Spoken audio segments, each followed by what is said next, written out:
The Some Inflation Plus fund targets inflation plus 4 over rolling 3 years. Second to that is the explicit protection of capital over any 1 year. Typical investors in this fund would be more conservative investors, investors looking for a diversified multi-asset class fund. And if you look at the last decade, Inflation Plus has delivered roughly about 10% per annum. At Sanlam Investment Management, we've got a one investment platform. All the different portfolio managers leverage of the investment platform and where ideas get generated. In Inflation Plus, we use those ideas, we look at asset allocation. So directionally, we'll always be the same as the house. The way and the magnitude of implementation might differ. As an example, if you look at long bonds, international long bonds, historically they've been at 4%, currently they're about 2%, so we would be underweight. And why do I say that? Part of our investment philosophy, it's a value-biased investment philosophy, which also means we believe in a reversion to a long-term mean. So that is part of the decision-making process when we look at asset allocation. The way we look at portfolio construction is to look at the relative valuation between asset classes. So typically that would be to look at, what's the implied valuation for equities, bonds, property, and the likes. If you look at current valuations, equities are probably fairly valued. But if you look at nominal bonds, and especially domestic nominal bonds and domestic inflation-linked bonds, they're definitely expensive on a long-term basis. So you would see us being underweight fixed income asset classes, whereas on a relative valuation basis, we like equities, and that includes domestic equities, but especially offshore equities. If you look at our international exposure on a relative basis, we like offshore equities. So you would see that our offshore equities are a bigger component compared to our domestic side. So offshore equities, we also like offshore property. So they're especially European properties. We've got no offshore bonds. We think global bonds are expensive. These things are at multi-decade lows, so we do not invest in offshore bonds at the moment. If you look at our allocation to offshore assets, we don't think we can forecast the rand. Having said that, I think we've seen that the rand can be volatile, and we do have a healthy exposure offshore, roughly about between 20 and 22%. But we will use volatility to repatriate dollars to rands, if there's an opportune time. I think the one interesting point for me the last 6 months to a year has been our domestic nominal bonds. As you know, we've been included in the World Government Bond Index. That's led to massive inflows into the domestic bond market. And you don't need to have to be a rocket scientist to figure out that has meant our local domestic bond yields compressed quite a bit. So much so that the most expensive it's been in decades. If you look at our bond yields, it's the lowest it's been since the 60s. So for us, from a value philosophy point of view, bonds are expensive. Our 10-year yield is now below 7%, whereas we see fair value probably at about between 7.5% and 8%.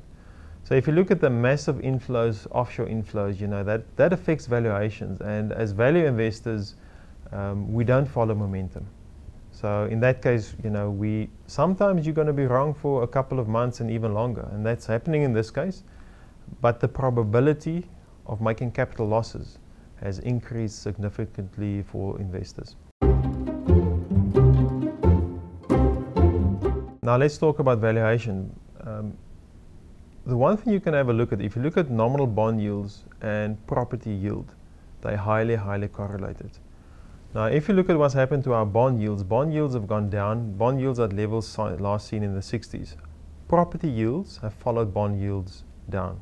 People have made a lot of money. Now, if you assume, and let's make the assumption that we think bond yields are expensive and bonds are expensive, from that it follows that property are expensive. So I am concerned about the prospect of investors making capital losses down the line. And personally, that probability has definitely gone up the last 6 months to a year. If you look at asset allocation, as we've mentioned before, we like, on a relative valuation basis, we like equities. So equities at the moment, I think, is quite important as a source of return in the near future.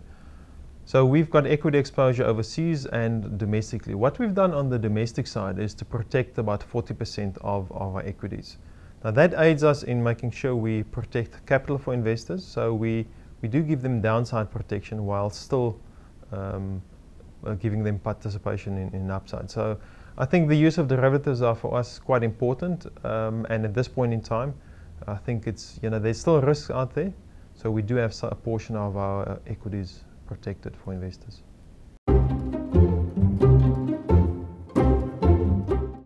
As investors now, we're in a low yield environment at the moment. Whether you look at nominal bonds, inflation-linked bonds, cash, we are looking at a low yield environment. What we've done from a yield point of view, we have taken more credit risk to enhance yield. We've taken more term risk. So we're trying to look at opportunities also overseas. If you look at our overseas property exposure, those counters are giving us a yield of close to 7%.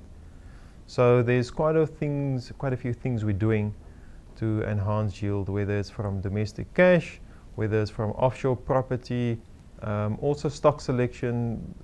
Our equity team's looking at stocks with good dividend yields.